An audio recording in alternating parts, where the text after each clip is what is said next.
I study what I study because I would like to see all children experience what it means for the school that they go to and the teachers that they work with to really demonstrate care that would help meet their needs in education. What inspired me to work within the realm of the ethic of care was my experience as a classroom teacher. I had a student who came in unable to even find his place to write on a page. I spent hours and hours with him and his mother. By the time he ended second grade, he tested into the gifted for the third grade, and that is what made the difference. I am investigating pre-service social studies teachers, the issues and concerns that are pertinent and relevant to them, so when they do transition into the classroom, they have the knowledge, skills, and dispositions to be successful. I do the work that I do because of my students, going into the field and seeing them teach, being excited, energetic, and actually applying the research-based methods that they learn here at NC State. In terms of counseling services, I really want to work to improve the opportunities of foster care families. There are many things that are really exciting about my job, and one of the most important for me is the opportunity to build a strong relationship with my students. I got to know recently that most of my students are now really leaders in the field, and this is really inspiring me. It means that we are doing an amazing job. We can do even better, so then we have even more great counselors in the field. The problem I'm trying to solve is making sure that every teacher has all the tools and knowledge and skills they need to teach reading comprehension well to all of their students. Something that really inspired me recently is a project, and our goal in the project was to create a new small group intervention that focuses on reading comprehension for multilingual students who were identified by their teachers as needing a little extra help in that area. It gave us good data about that particular project, but it also kind of opened our eyes to some new questions, some new ideas that we can pursue in other work as well.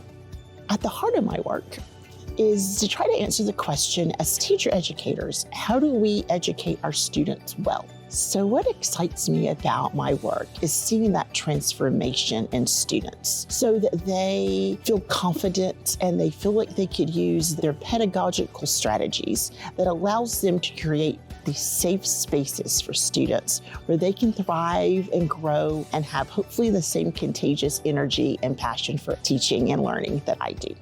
I've been thinking a lot about how neuroscience and classroom management intersect, and how we use what we know about the brain and the developing brain to help ourselves as teachers in the classroom, and then to share those skills with the students in our care. What excites me most about my work is being a part of a team where it's really evident that everyone cares about the well-being of students in North Carolina. So at a very basic level, what I'm trying to do is understand what are the most effective policies and systems that support young children as they transition from our early childhood education system into the K-12 education system to set them up for long-term success. I've been doing a lot of interviews with elementary school principals that have really bought into and understand the value of early childhood education. It's been really motivating to me to try to learn from them what their practices are so that I can lift those up and work to help spread those through professional learning opportunities to other principals. Through my work, I'm trying to understand how elementary literacy instruction can support the students' language and reading comprehension, and also building the content knowledge. I'm inspired when I see multilingual learners share their ideas with confidence and joy. What keeps me going is, with the right support, teachers can create a classroom space that recognize and build the students' strength and make a literacy instruction more meaningful for all students.